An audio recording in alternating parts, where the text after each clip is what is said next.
everybody. Welcome back to the Reel Down on Paddle and Fin. What's going on, Jimmy? What's going on, dude? How you been? Man, been doing good. Actually, got out to being able to do a little bit of fishing this weekend. Went and camped on Gunnersville. Didn't get to fish a whole lot, but caught some 18s. Nothing too big. I'm glad you got to check it out. You ended up going to where I told you, didn't you? No. No, camping, not fishing. Oh yeah. We stayed at Goose Pond Colony. Yeah. And man, it's so nice. Like you wake up, you're on the water. It's just, man, right now the leaves are changing. The weather was perfect. It's like did y'all have any company where you were? Because I know when we were there, we had, from where you were camping, we had all 5 of those slots and the entire primitive area. No one was there. There was a couple of people, or 2 or 3 people back in the primitive area, but we were in the electrical primitive area, and we were the only people there. So That's it was awesome. It's so nice. I mean, yeah, nobody next to us. It was. I mean, you've got like, I guess probably 100 yards worth of real estate right there, right on the water. It was perfect. Got your own boat dock. It's great. Yeah. It was as good as it could be. The water, they kind of drawn down Gunnersville, so you couldn't really fish from the dock or from our spot. I mean, I tried. I threw a frog, but there wasn't not really enough water back there to. Yeah, when you told me that, it was crazy because it rained when we were there, and the water came up probably 3 feet. So like you couldn't even see much of the grass match right there because it had rained so much. I wish I would have been back there with the kayak fishing. Heck yeah. Yeah, did all right. I mean, I didn't get to fish too much because I was with the wife and kid, but caught some 18s, doing all right in the dugout. I ended up in fifth this week, tied with the old Fluke Master. Not quite. Need third to cash a check, but I'll get there. It'll happen maybe by the end of the month. Well, at least you got on some good ones. I only caught 2 small ones, but it wasn't. Had a lot go on this week. It wasn't I definitely didn't have my head in it while I was out there. So I'm gonna try to up my numbers in the dugout November next week, hopefully. But yeah, tonight. So we're going to have on. First, do you want to do the announcement for the? I was going to do it at the end, but we can go ahead and do it. Yeah. So for anybody that listens to our show, we're going to have something a little, not us, Dustin Nichols. He's going to be having the winners on from the KBF Redfish tournament that just happened. It's a championship? Gulf Shores, yeah. Yeah, in Gulf Shores. So it's going to be some tournament coverage. We're not doing it, but it'll be tomorrow. I think it's at 7, if I read it correctly. I didn't see Eastern or Central. I think it's Central. But 7 o'clock tomorrow night, y'all make sure to tune in to that. It'll be pretty cool. He's a really good host. If you've never listened to any of his stuff on his segment or anything, I'm sure it'll be a fun time, a bunch of laughing. So be sure to check it out. Get you a little salt in your life without murdering somebody. Didn't that Salt Life guy kill somebody?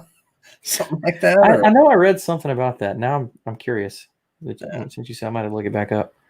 But no, tonight we got a few guys from old TVKA just a little north of us. Yeah. They're fishing a lake I needed to get a lot of info on, so I wanted to have these guys on to help learn me what I need to know for the 2 weeks from now. If you are fishing that the event, the B.A.S.S event on Chickamauga or Chickamauga, I don't even know how do you even say it? What's the right way to say it? Chickamauga. I just say Chickamauga. Yeah, I've heard people say Chickamauga. I've heard someone say Chickamauga. I heard some really country guy say it like that. Well, yeah, I don't know. They live up there. We'll find out. But so yeah, we'll go ahead and welcome in. First, we have I think we've had him on. He's our most. Had him on more than anybody else now. I think he's taken the title from Cody Milton. Mr. Cody, if you're listening, we got to get you back. Hey, finally, I beat Cody on something. Mr. Dugout himself. And we have who placed second place. Keith Martin was first, but he wasn't able to make it. He's having some stuff done where he couldn't make it. But second place. He was having some dental work. I still think he should have came on. If he was doped up on something, it could have been a great show. Yeah. I got first place. Second place, Jay Miner. And third take place. a second fiddle. Oh, that's great. And then third place, we've got Terry Golden, but it's not a. He might have to. You do have to connect your mic, Terry, for me to let you on. It says that you're on, but you have to connect your mic. Oh, getting closer. Oh. Can you hear us, Terry? Yes, I can hear you. Hey. All right, there we go. So, and if you have a camera, if you can click that as well, we can see you. Not sure if you have one or not. Look at that. Hey, he's got on too. That's good. So we have Mr. Terry Golden, half of the twin powers of Golden Power up there in Tennessee. Him and your son, Brad, right? And yes, sir. Yeah. Isn't that your son, Brad Golden? Yes, sir, he is. Yeah, two of the best anglers in the state right there. So we got one half of them here. But thank y'all for being on show with us. And we're going to talk on. So how do you say the name of the lake? What's the right way to say it? Steve, go ahead. Chickamauga. Chickamauga. All right, Jay, how do you say it? I say Chickamauga. See, there's an N in his. What about you, Terry? How do you say it? Chickamauga. It's okay. What? So we've got all three, so I still don't know. Dang. The debate goes on. I kind of say it by the way it's spelled. Yeah. See? I used to say it that way, and then I heard a whole bunch of other people say it like Steve does. That's So how I'm like, oh, I'm just I'm writing it or typing it. Chickamauga.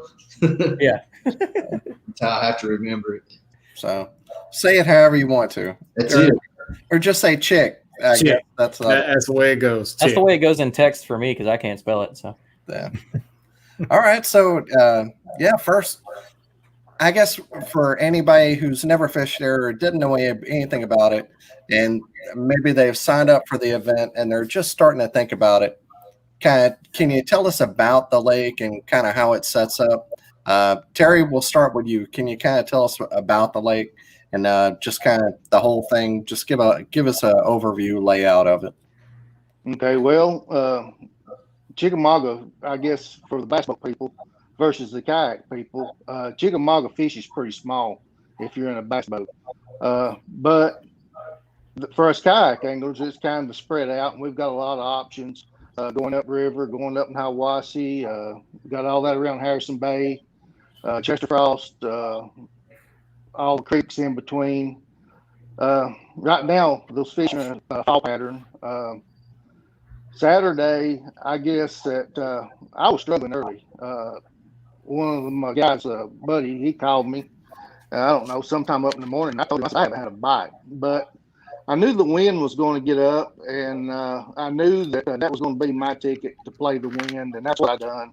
Once the wind started blowing, I just ducked into those wind-blown banks and just put the hammer on them, and just didn't get a big bite, and that's what got me. You know, usually doing stuff like that and catching as many fish as I did, you'll get a good bite, but I just never did get it.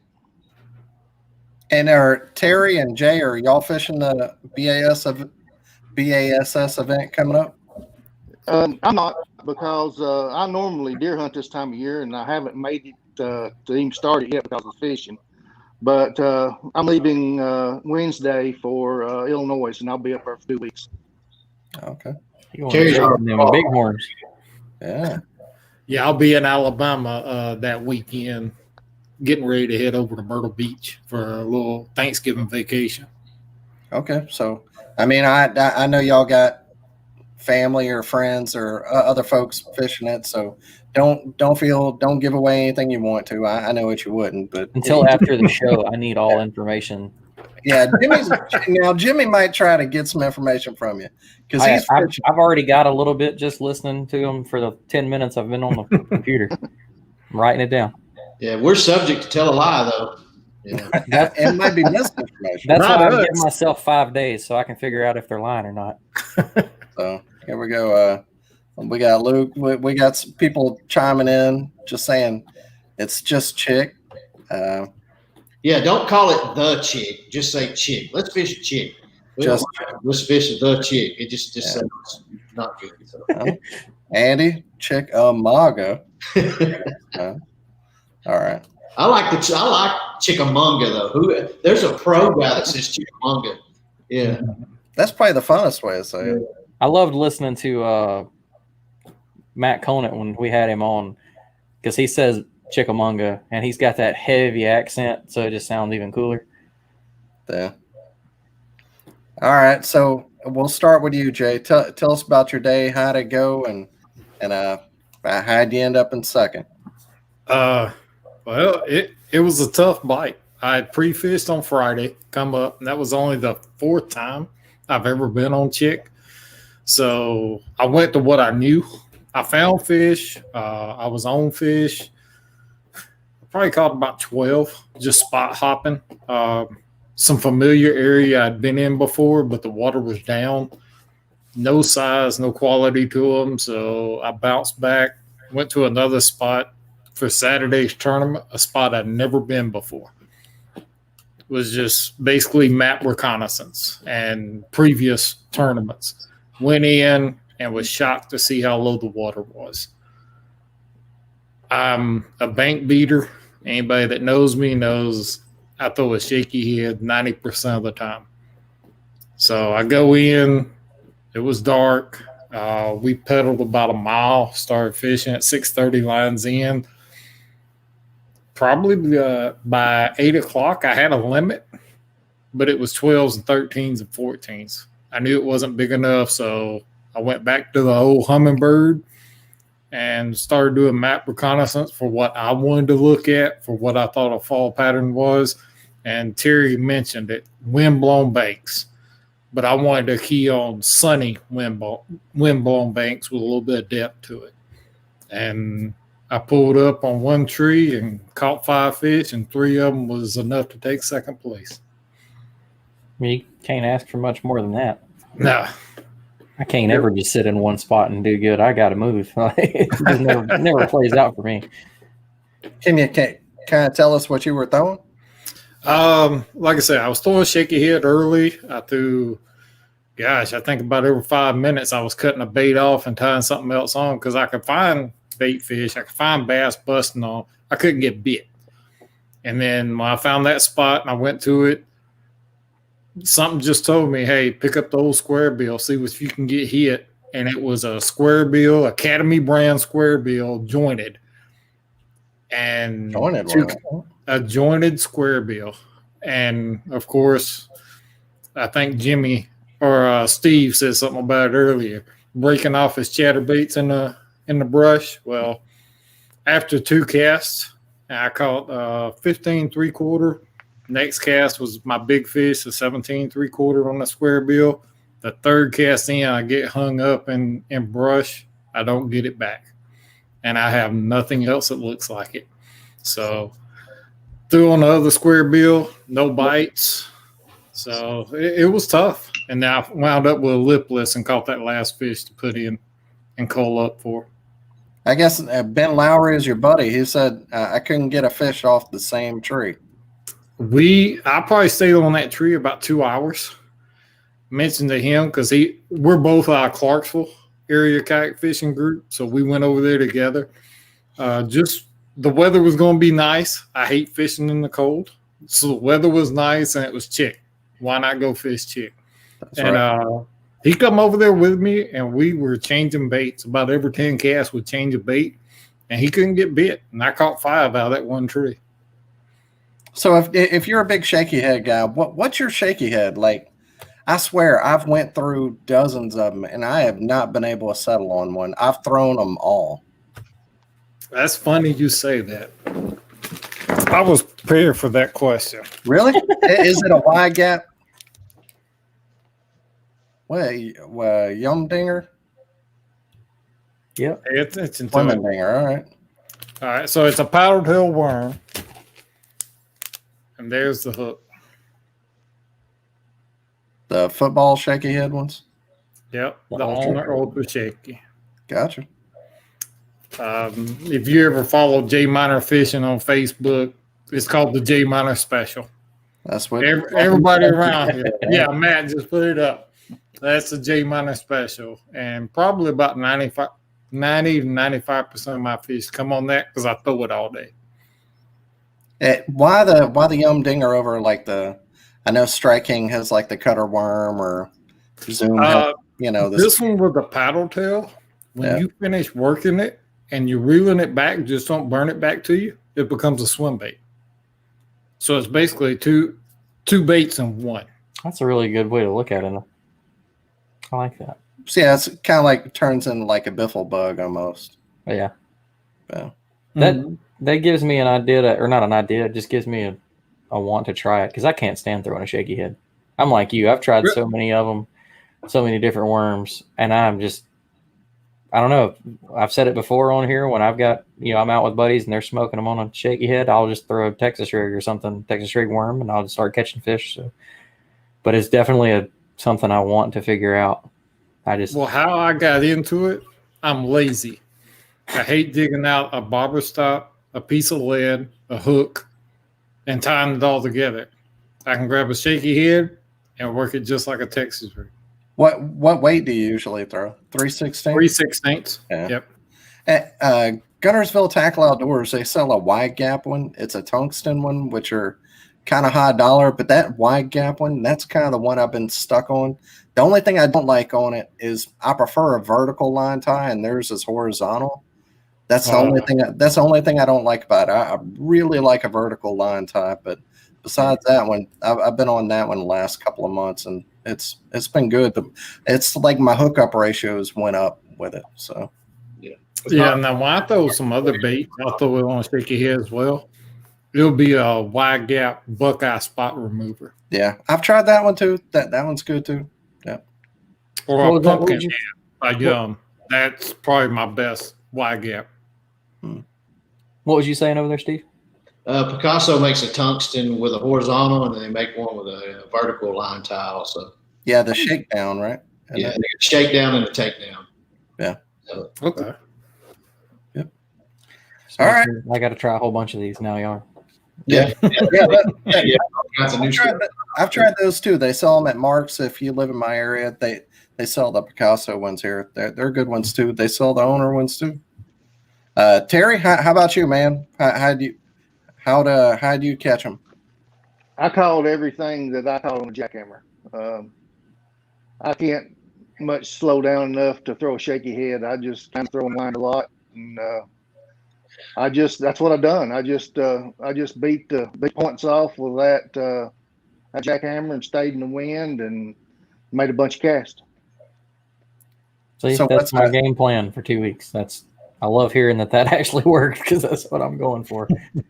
Yeah, I actually won our club tournament December last year. I won it on one little spot, and I kept that in the back of my mind all day Saturday, and I was really wanting to spend my last hour over there, and so the last hour I went back over there and I caught the two biggest fish I caught over there, right, and with 30 minutes to go, back to back. Heck yeah!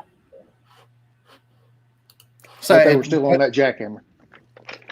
What color were you throwing? Are you like going for a shad deal right now? I was throwing a solid white, half-ounce solid white, and I was putting a white little dipper on the back of it. A little dipper, all right.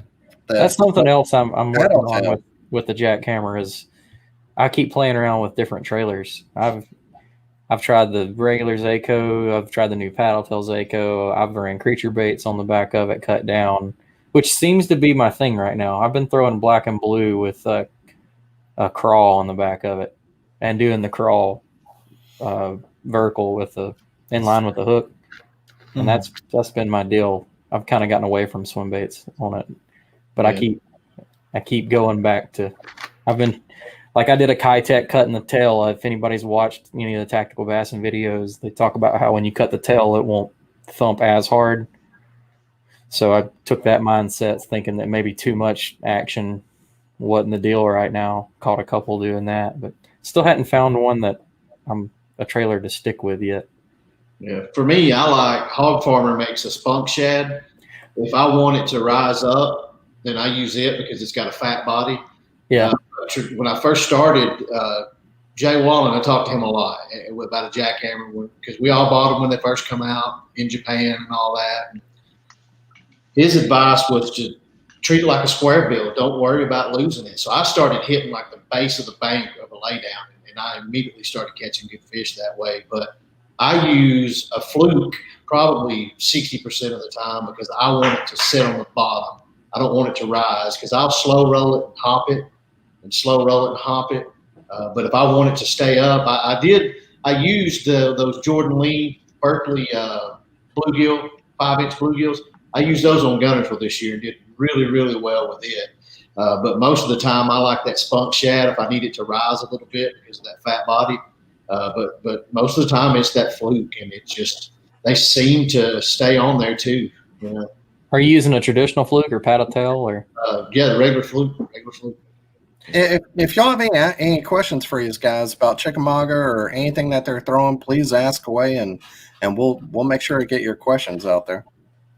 I've been looking at those hog farmer baits, but I can't find anywhere around that carries it. And I'm just weird about ordering tackle online. They must put a lot of money into Facebook because I get a lot of their ads. I'll tell you what, they're like the Ned with the stand up, whatever bait they sell. Because I've went on their website a few times, but their Ned heads with the bait that they sell for it, they sure do look good. Yeah, when he had his own mold for kind of like the Mega Bass Dream Balance head, and while he was tinkering with it, he come out with that. Owner makes a sled head hook. He basically come up with that more because we were discussing how I think an eye on a bait a lot of times can make a big difference. And so he was tinkering with that Dream Balance head. It ended up making that stand-up thing with that fish eye on it. But he just lives up the road here, man, and he's a good friend to TVKA. And you go in store here, he's got a new big shop. He'll give you a really good discount coming in store. Don't know about on the shipping side of it. I mean, we've got them at Dugout, obviously. And I think Gunnersville Tackle at their store on the water there, I think they've got them actually too. Did that just happen? Because I'm real familiar with Waterfront, and then I went in there 2 weeks ago, and they've like doubled their, tackle selection, and everything says GTO. So I don't know if they've just bought them out or if it's always been that way. Yeah, I think it was right after your Alabama state championship it got bought. Okay. And everything. That made me happy just because I like going down there and I didn't have to drive as far. Yeah, they don't sell beer. That's the only negative drawback to that store. I mean, yes, it is. Yeah, I was there yesterday. Yeah. So here's a question for your club, and there's so many in the state in Alabama. We're all 3 fish. Why do you stick with 3 fish? You told me? Yeah. Yeah. We've discussed it back and forth over the years, and a lot of it stems solely to keep it where, our new guys coming in, you take somebody like Terry or he and Garrett Campbell fought all year long back and forth, AOI. We had 7 guys up to the final 2 events that were in contention. Well, when you show up to a club and you've got the same 6 or 8 guys just hammering all the time, you can get discouraged. And just for the growth of a club, we felt like 3, keeping it that way was good. Obviously, you think about 5, that's what the pro levels and the elite level stuff do also, but we still have to scale it back and remember, this is our grassroots club. We want to keep it competitive. We want everyone to come out and get better as well, because if you change it to 5, in our opinion, after about the 2nd, 3rd, 4th event, these newer people are going to be frustrated that they can't catch 5 fish. They're just donating $40 every week. They're going to quit coming. So a little bit of strategy there, just to keep the club healthy. I'm sure people would still show up, but Vinny and I, we talked because Queen City, they do fish, and we thought about that. But we may look at it next year, but and we just hadn't got around to all the guys kind of taking a poll on it, But I'll just be honest with you, and Terry could probably agree with it. As much as our lake gets hammered now, man, hell, it's hard to catch 4 fish every time you go, It sure is. It looked like this week with the tournament, it was tough. Because in here, I'll go over the numbers. Keith, he had 51 inches. Jay, you had 50.5, and then Terry, you had 48 3/4. But we've kind of been in that funk of that transition funk where the fall bite hadn't really turned on like we want it to because the temps haven't really, dropped down low enough. Like this weekend, it's been in the 60s and 70s. So, and the water temperature is still mid 60s most of the time. Do y'all think that here in the next couple of weeks, by the time the Bass event comes around, that fall bite's really going to be on and it's the bite's going to get better? What I've seen of it is that it's always better around December. 2 weeks still may be a little early for it, but when that water gets down in the 50s, look out. Those big ones are going to bite. Yeah. Okay. I found 58 degree. That's where I was fishing. And I was telling them, Terry, as I was leaving, well, I don't want to give away where I was at, but there's that one stretch. There's a long row of boat houses, 3 to 6 foot, and then it drops down to 10 for a massive flat. Right on that 10-foot drop was a humongous, I'm talking about like 60, 70 yards long school of big shad, like, the 6 to 10 inch shad. Yeah. And I threw a rig through them and caught some yellow bass. And then I scanned around it and saw some bass just sitting on the outside under like they do, just catching the chum or whatever. And threw in and had one come off on a Kitech, and then one busted a little way from me, and I went and chased it. And then by then it was 9:30 and I had to go. But an old timer that fishes up here a lot kind of explained something to me that I believe, and I think I've seen now that I've gotten a little more experience. I've been doing this. This is my 5th year bass fishing. I think 6th year now. So there's a lot that you all know. Like when we travel with Terry and stuff like that, I've learned as much from him in the 4 or 5 road trips we've all taken, from anybody, because he and Brad, they don't care. They'll pedal right up to you and say, hey, here's what I'm catching on. And they throw 3 of them in your kayak and they take off. They don't care to share everything. So I really enjoy that about our club. But, this person said, and I've seen it come true as well, like Terry said, when it gets down to, 53 to 50, then the rig bites on, the trap bites on, the jerkbait bites on, the small swim bait's on. You can catch fish in a lot of ways and a crankbait year round. But like he was saying, you continuously move cover water here at that time of year. And then when you find them, like he did on that tree, you'll catch 5 or 6. But this old timer also said there are fish that no matter what the water temperature is inside of them, they're just like, hey, it's time to go here and do this. And they'll just go do it on their own. So, you don't fish history kind of deal. We all love watching the water temperature thing, but like he said, he went back to his hummingbird, man. Just use your electronics, and when you find them, you can do the Jacob Wheeler type. There's times when he finds fish that he just continuously pesters them over and over and over with casts, and they finally get pissed off and bite. So I think, but what he said, if we could get the way I felt. If we could get a good solid week of cold weather, I think it would help tremendously. But I think we got some rain coming. I don't think it's going to mess with the water level too much, but I think that probably affects it more than anything right now until we do get into the cold, is that water level stays consistent for a little while. Yeah. And just some current, TVA always helps. Yeah. Well, I talked to some locals there, and they said they were expecting the water to still drop about another foot.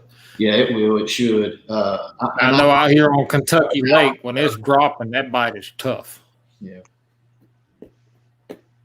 Yeah, we were up at Kentucky Lake like a month ago, or it's probably been almost 2 months now. And same thing you were telling me before the show, like I like to beat structure on the bank. And when I got there, like it was so far up on the bank that in the national forest area we were in, they had the side-by-side trails and guys were riding their razors where I would be fishing and they were still 10 feet up off the water. Right. That was the first time I was so like out of my element. And then I started catching fish off deeper structure. And then I turned around and was able to do it a couple times. No good fish at Dale Hollow. So that's why I kind of was telling you, I changed my game plan up for this lake and was like, well, I've been able to use my electronics like you're supposed to last couple of trips. So I'm going to try it again. But y'all talking about wind blown points and banks and stuff. I'm just going to go back to beating the bank probably now. So I'll be honest with you, and it's no trade secret. You wouldn't mind me sharing it, but Kevin Drake, Terry knows him. He's a hammer here on Chick, the CBA, Chattanooga Bass Association. He's, in my opinion, the next big dude.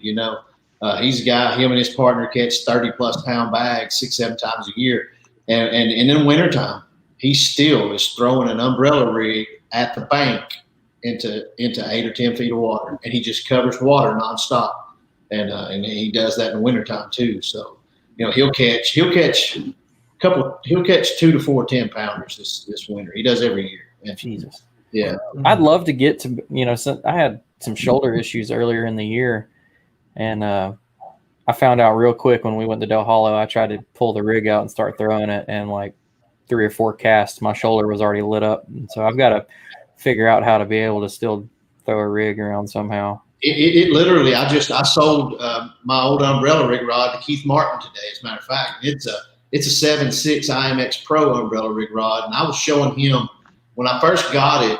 I put the big tranks on it, and I prefer 20-pound copolymer. I don't like braid on it because if it does give that jerk and surge, if it backlashes, you're screwed with if it's wet. So I use that copolymer, and I literally fished an entire winter with it, probably caught 60, 70 fish on it, and never retied that knot just to see if I could do it.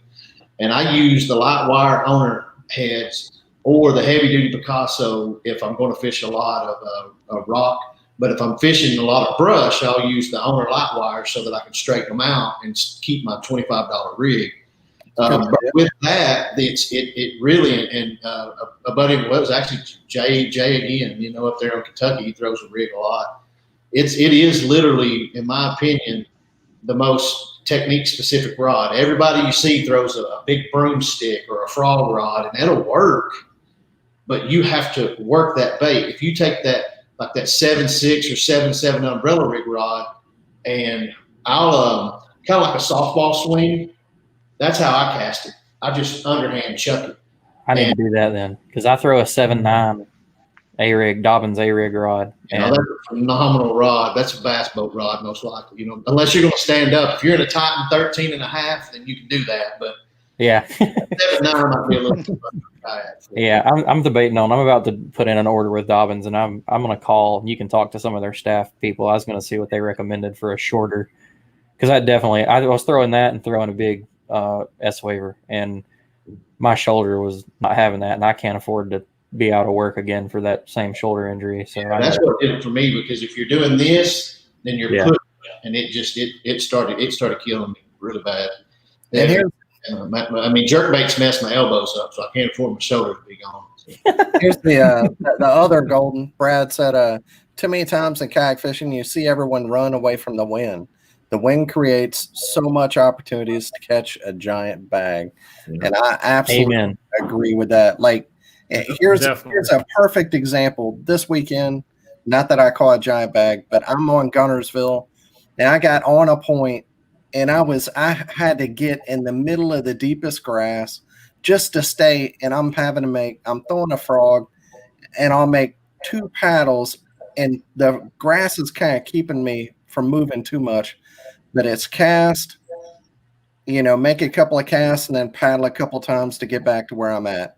Couple of casts, get back to where I'm at, and then just having to keep doing that over and over and fighting it. But that's how I caught a couple of a 17.5 and an 18, only because I was up there fighting it and giving it everything I had. And I'm worn out today up here, but I've had days like he's talking about in the wind. One of the best days I ever had on a drop shot was a wind-blown point, and you could throw that drop shot and make a cast last forever if the wind was flat. You didn't get bit, so you would sit out there and fight when the wind would fire up, and then it was every time the wind fired up, if you made a cast, you caught a fish. Yeah, and that kind of changed that was the trip that changed my mind on fishing in the wind in a kayak. In a boat, you don't care, but I had to get to the grass edge where the wind was being blown, like to that edge. If you weren't there, that's just where the fish were at, Matt Lynch. He's up in the UP, and he's coming down for the tournament. He's asking, what was the watercolor clarity and the temperature? Water temperature is about 62, and it was the lake was clear where I was, because I was about midsection. I was down around Harrison Bay. It was clear, but when that wind kicked up, like I say, it colored it up a little bit. Yeah, same thing. I saw from 56. I think the highest I saw was about 64. Yeah. Same thing with clarity. What area of the lake? Not specifically, but north, middle, south. I was middle south. Alrighty. Unspecific. Yeah. Middle. Middle east of this Northwest. bridge. North. Just kidding. What about you, Steve? You fished for a little while. Yeah, I as close as to the house as I could launch because I had to cook breakfast with my in-laws. I got great in-laws, and we'd already had plans with them. And my wife was on vacation for 2 weeks, so she was like, "Well, I'm off this weekend. We're going to hang out and this, that, and the other." And I was like, "Yeah." And then I sprung it on a Friday evening. I was like, "I really do need to get out. I need you know how you play it. This is my release. I'm stressed and this, that, and the other." Like, well, can you go and be back by 10? And I was like, what about 10:30? So, yeah. But I launched pretty close to my house in the creek, and I had 59 and 58 degrees was my water all day. And it's man, I want to get back to it. I hated I hated to leave it like that because it was that lipless bite was going to be on fire. I could just feel it. But I throw a 3/4 ounce in 10, 12 foot of water and yo-yo it. I love it. That thump like a swim bait bite. But the water, the yo-yo and water clarity was probably on I threw a white jackhammer most of the morning. That's what I caught my big one on. Water clarity was probably about 4 foot with that white chatterbait. It was decently clear. So how big of a chatterbait do you throw? Do you stay in the 1/2 ounce or do you go heavy? This is why I carry 11, 12 rods with me. I throw both. I got a 3/8 and a 1/2 ounce tied almost all the time. 3/8 if I'm going to fish shallow to 8 feet. And if I'm going to fish, 8 to 12, I'll throw the 1/2 ounce just so I don't have to crank it so slowly. But here lately, since Jody Queen thumped us at TOC, Terry, I've been throwing the 3/8 a lot. Because he was just barely turning it to where he just barely feel it vibrate, and so that's the 3/8 is my go-to. That's what I've been doing. I'd love if they'd make it in a 1/4 ounce. Yeah, I would love a 1/4 ounce. Stealth now. What's that? The stealth. They probably have that in the 1/4 now, huh? No, I don't know. I haven't even actually looked at the stealth yet. No. That they don't make a Picasso in a 1/4. No, I'm not. Andy may know the answer to that one. I'm pretty certain they don't make a 1/4. Andy, come on. All my Picassos are 3/8. I really like the Aaron Martin 3/8 in the wintertime. I like it better than the jackhammer in the wintertime. It's got, how the Thunder Cricket has that tight wobble. This is even tighter than that. Picasso does, yeah. I've got one of those in the box in my boat right now that I need to get out. So I have to get that. Do you use the weedless one or the regular one? Who, Steve? Yeah, because I was looking at that chatterbait. What was your question? Yeah, so Jason Alford said. Well, Andy said not that he's aware of. That's a Jim Ware question, though. And Jason Alford says Picasso does. So. Okay. But do you throw the weedless Picasso version of the jackhammer or chatterbait? Because I throw in the regular one, and I've really found that one to be, it hangs up a lot on there.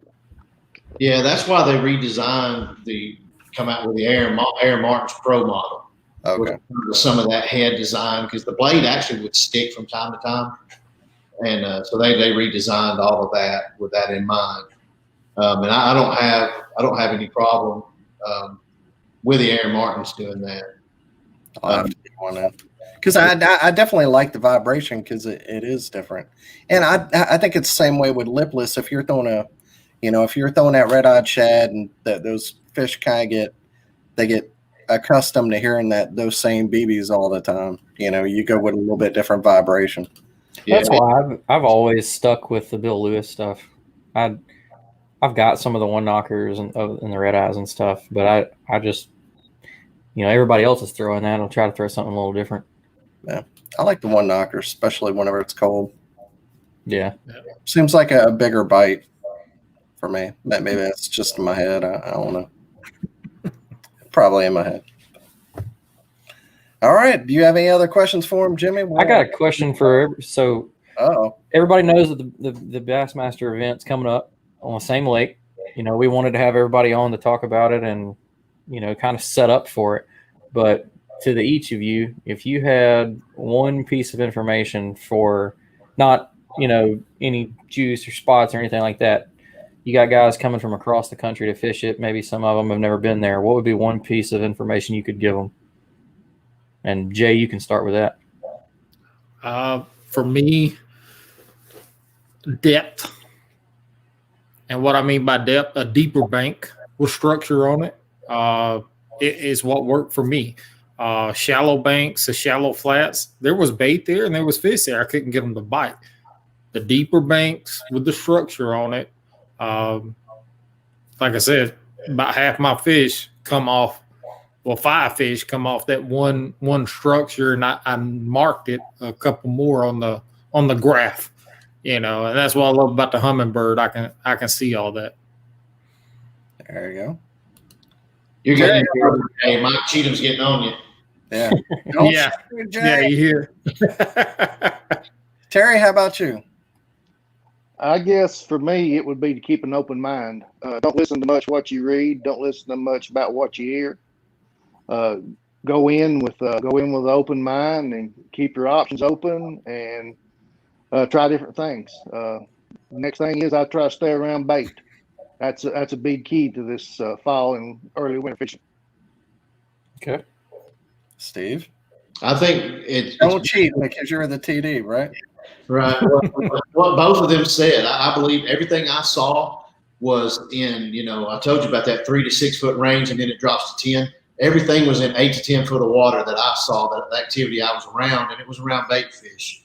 There's tires, pallets, everything in this area that I fish in that 8 to 10 foot of water. Something I've learned over the years is what Terry just said, keep an open mind, especially even if you're in an area you're very, very familiar with. I'm stubborn in that, if I know they're historically there, I'll fish for 2 hours. And now I've learned to just, when I get there, just kind of swing wide, let my side image do a quick, purview and then, fish it, real quickly. And if I get a bite, then I'll stick around. If not, then I move, if you find bait and you cast in there, it may all be white bass. So move to another area, find more bait, throw in there and see what you do. So, don't get pigeonholed into an area. It's this time, I think if I'm right, Terry, or if I'm wrong, you can tell me. Summertime, you can get in an area and just set and fish it because they'll cruise in and out all day long. I think in the fall or winter time, unless they're chasing, they're going to be somewhere around cover or structure, like Jay said. So, just keep hunting for places to throw. Don't just throw at a place just because it looks good. So, and you may, I've fished with guys in dogfights through the week that have lived here, and we come up to a spot and then be like, whoa, I never knew that pile of rocks was there. I don't know if somebody created it, but, they just were moving in an area they were familiar with, and now they've got a new area that they come to. So, you can do a quick scan, but when you actually start dissecting and breaking it down, you find that juice or that secret thing nobody else gets to see. So we were at one of the big national tournaments, and a guy literally found, I think it was Seminole. He was Kirk Smith. I think actually, he found one little small hump or indention. If I'm not, at my launch.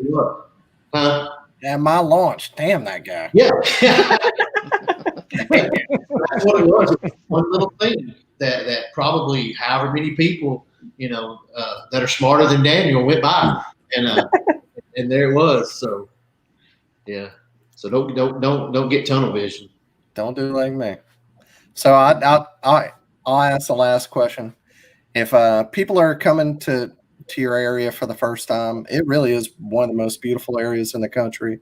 Yeah, y'all are blessed to live there. I live not too far away, but every time I go up there, I'm really envious.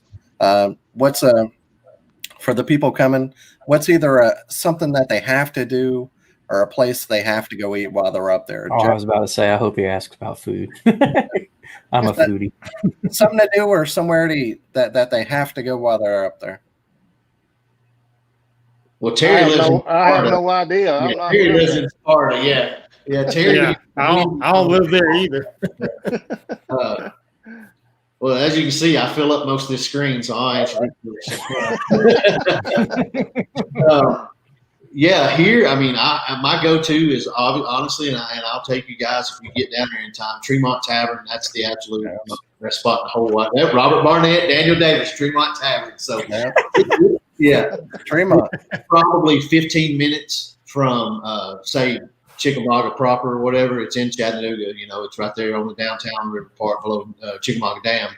But if you're staying in the Dayton area, there's Jacob Myers Restaurant, Carabelle's, and Monkey Town Brewery. Dayton was home of the Scopes trial. That's why it's called Monkey Town. And all three of those places are absolutely great. Everything they have is it's really good. So those three places are the best sit-down places. There's Delia's Mexican restaurant, very, very good restaurant, really big. Of course, there's plenty of fast food stuff there, but that's the 4 local-owned places that you have to go to if you're going to go there. And if you're on the south end, like where we are, Saudi Daisy really doesn't have any mom-and-pop stuff right now. But like I said, Tremont Tavern is 15 minutes from the Hickson area, which is where most people would stay. So there's that. Yeah, I got excited about it. You said something to me when I told you I was coming down. I Googled it and was like, oh, I'm ready. Yeah. So, yeah, we'll definitely get down there to that. So, good. Yeah. Well, we appreciate y'all guys coming on and congratulations on doing so well, Terry and Jay. And I'm sure we'll have y'all on for too long again, especially Steve. You're on here all the time now. Yeah, better to do on a Monday. My wife's at work, so y'all stuck with me. That's right. Hey, by the way, though, I heard Dan mention he was tied with Gene for 5th or whatever. Don't forget, weekly winner. So this week, if it doesn't change, then second place gets the weekly qualifier and so on down. So if you stay 5th, the top 4 get qualified. Then the top 5 overall, you still got a shot at a championship spot. So I've got so much going on this month, but I'm really legitimately going to get out there as much as I can this month. You can be like Bubba Jones. Bubba Jones goes out and catches a 20-incher on his way home from work every day, it seems like. So I live in Hoover. There's nothing around me. I wish I did. There's no water around me. Oh, Bubba and Randall, they're the fish whisperers up here. And it kills me because when they fish together, they literally could spit on each other. Yeah. And they both just will have phenomenal days and just laugh. You see their red fishing trip pictures? Yeah, I was jealous. They laid a hammer on them. 4 days of just smoking them. Yeah, I bet we don't get one scale from them. I guarantee it's all going in the freezer. Yeah. Some friends they are. Yeah, we'll get a trip like that. We'll invite them one of these days. Yeah, I can show y'all where to go. I grew up down there. I know where to go. Hey, well, let's go. I know where to go down there. That's no problem. Hey, you had a road trip till you had one with me and Terry, so we're in. That's right. Hey, that's right. I'm always in for a good road trip. Let's do it. Before we let Steve go, I was going to let Steve talk about the B.A.S.S event real quick. You extended the sign-up date, right? Yeah, this Thursday, the 12th at midnight will be your last sign-up. We got an email Friday evening. John Stewart, president, he was like, "Hey, the girl, the people in the office, they're not working tomorrow to finalize all the entries." So he said, "What do everybody will be back in the office on Wednesday for traveling with all the championships everybody's been attending." He was like, "What do you think about opening it up, until Thursday?" And I was like, "See, I kind of petitioned for, no deadline." And he said, "Well, we've got moving parts. We have to have a commitment." And he said, "The boats do a month. So what about 2 weeks?" And I was like, "Well, what about a week?" And he said, "No, we really need 2 weeks." So all the time politicking to try to get as much as we can out of them. But so anyway, we opened it back up, and I don't know. Dwayne, he gets the email on how many. I messaged him earlier, and he didn't have an update on the number. So we're still at, I think, 118 or 120. So yeah, and I'm sure, because I greatly appreciated it because I've got a really busy week this week, and I won't know probably till tomorrow if I can for sure make it. I got to get some work done, and I know a lot of people are like that. It's hard to make that commitment if you're a working man. Yeah, but and all the information will be updated. It's from from Watts Bar Dam below all the way down to Chickamauga Dam, the Hiwassee Wildlife Refuge. It's off limits from November 15th until the first day of March every year. You can legally fish in the main channels, but there's no way for us to police that. So to avoid a headache and accusations of cheating and things like that, we're just that whole entire refuge from the 60 Bridge back up to, if you go to Richland Creek, that's the cutoff there. Basically, you can't fish any of that refuge. The Hiwassee is not part of Lake Chickamauga technically, so that's off limits. So I've got a graphic I posted on our Facebook page that Dwayne and I run. But so it's any public launch access, just like our normal stuff here. And of course, there's 3 or 4 $5 pay ramps in our area. Those are legal. That would be Possum Creek, Sail Creek. What is it? There's Grasshopper is a $5 pay ramp, and I think Cottonport Marina might be $5, but it may not be. But that's the only pay ramps on the lake. There's only 1 or 2 marinas that you can't launch from. So those are posted. Don't want to give those away because it draws on us to a ramp. But that's just it. So you'll need, if you're not a member of B.A.S.S, you don't have to join the B.A.S.S Nation. You just have to join Bassmaster, $15. So you do that. You need to do that by Wednesday because it takes 24 hours to process that. So you get your B.A.S S ID number and then you make your payment. This is obviously the last qualifying event for the championship in Texas next year in March. So how many places you qualifying? Top 20%. And as always, B.A.S.S pays 30 places no matter what in the tournament. So there's 30 places being paid out. But we need to do a better job of getting that published, the payout structure like that. All of this is new to B.A.S S. They're used to website-based things because their boaters have done it for so long. They just gravitate to the website and just click on there and get their information. They're understanding it's an education process for them too. We've explained to them we're a largely Facebook-based group of anglers. We just are, so we'll work on that and get that ironed out next year. Do a little. The way I explained it to one of the guys in our Bass Nation, one of the other presidents, was Bassmasters like the grumpy, stubborn old men. Yeah, John. We love them, but y'all are stuck in y'all's ways. Yeah, you just have to make it make sense to me. And so far, almost everything we've came to him with, he's like, okay, if that's if that's what you guys think, that's what we'll do. So we really appreciate that there. Just with anything else, we have to do a better job communicating, and we just have to get creative in how to do that. Because they've got a lot going on, and so do we. So we just have to figure out the common ground on who does what and who gets to do, things like that. So and one last big question: Hobie's dropping their schedule tomorrow. When are you going to come back on and drop your schedule? Actually, at 11 o'clock, I'm going to do a live feed here on my own page and do it. Okay. No. When? Kidding. No. Yeah. I was going to say, you think Steve's going to ever be on this show again? Because he's not. Yeah.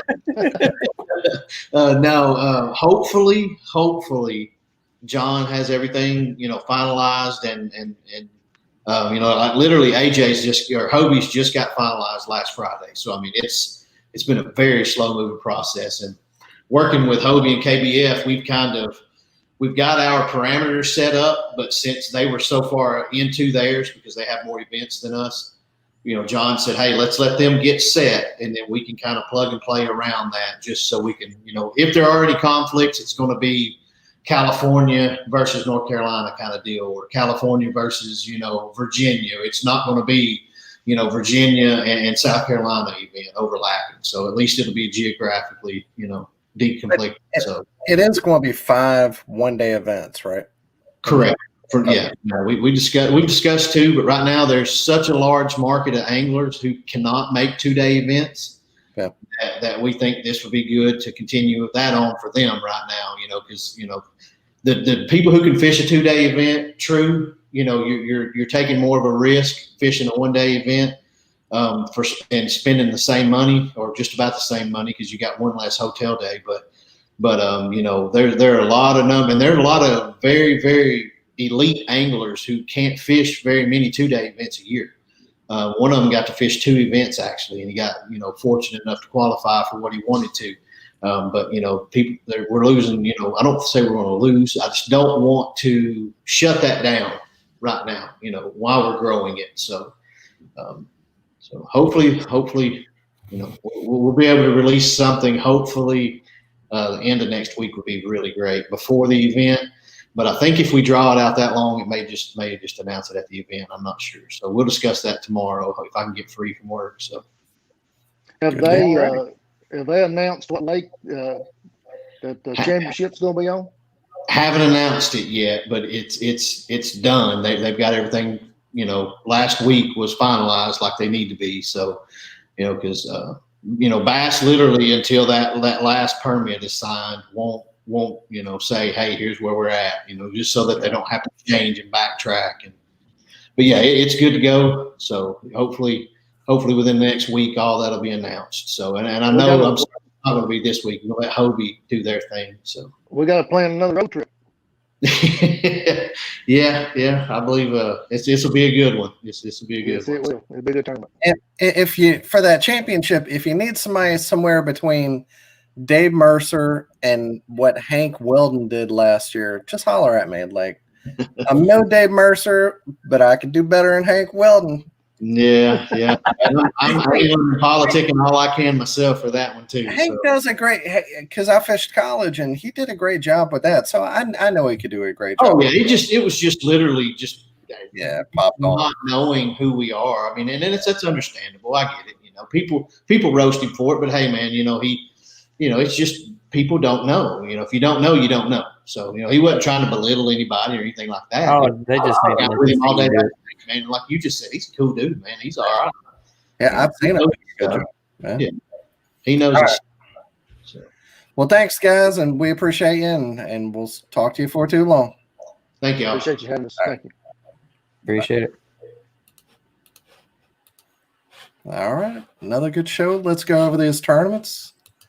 Not many of them. It's the end of the year, so not many of them going on. Tonight, KBN, they had the All-American winner on, Jeremy Mitchell. But that was the big tournament of the week, 2020 All-American Kayak Classic on Truman Lake. 167 anglers. Jeremy Mitchell first, 92 3/4. He whooped the field. Pat Lasak, he got second with 82 inches, so he won by over 10 inches. Matt Hines in third with 78.5. Michael Galbraith Sr. in third and fourth with 78.5, and Jeff Hook in fifth with 75.5. Central Carolina Kayak Fishing on Sharon Harris. 43 anglers. Dave Hart in first with 78 3/4. Joey Sullivan in second with 86.5, and Henry Vigian. I always say that wrong, and he's up here every week because he wins it. He's top 3 every single week with 82 1/4. Next up, East Texas Kayak Fishing on Welsh Reservoir, 35 anglers. Blake Knight in first with 95.5. Silas Garrett, 92 1/4, and Andrew Middlebrook with 91 1/4. Last but not least, Central Jersey KBF had their classic, 19 anglers, 2-day event. And I'm telling you what, the fishing was tough. 5 fish limit, 2-day event, obviously, so you could have 10 fish. Sean Pringle won it with 104 inches, 6 fish over 2 days. Second place was 48 inches over 2 days. Jesus. Third place, 34 inches. 13 of 19 people over 2 days zeroed. And that's not hating on them. That just is a testament to, golly, that was tough. Yeah, do not go fish in Central Jersey right now because it is brutal. Real quick, there all the time. I don't know, but especially last weekend, it was not where you wanted to be. Real quick, just because you said something about it, my wife jumped in and got you a link about the Salt Life guy. Oh, what do you do? Okay, well. Yeah, you just have to click on it, but co-founder arrested after teen found dead in his hotel room. Yeah, I thought he murdered somebody. He's living that murder life now. New shirts, new brand. She's got a sticker on it. Hashtag murder life. All right. But great show. Thanks to Steve, Terry, and Jay for being on. Sorry we missed Keith. Hopefully he's pulling through with the dental work. Yeah. I'm sure we'll get him on again sometime. Yeah, absolutely. And thanks to everybody who chimed in, comments, questions. Good show as always. Good job. And wear your PFDs. Be safe out there. It's starting to get cold. Bring your splash bag with your extra clothes, blanket, whatever, Be safe. Come on. Be smart out there. All right. See y'all again next week.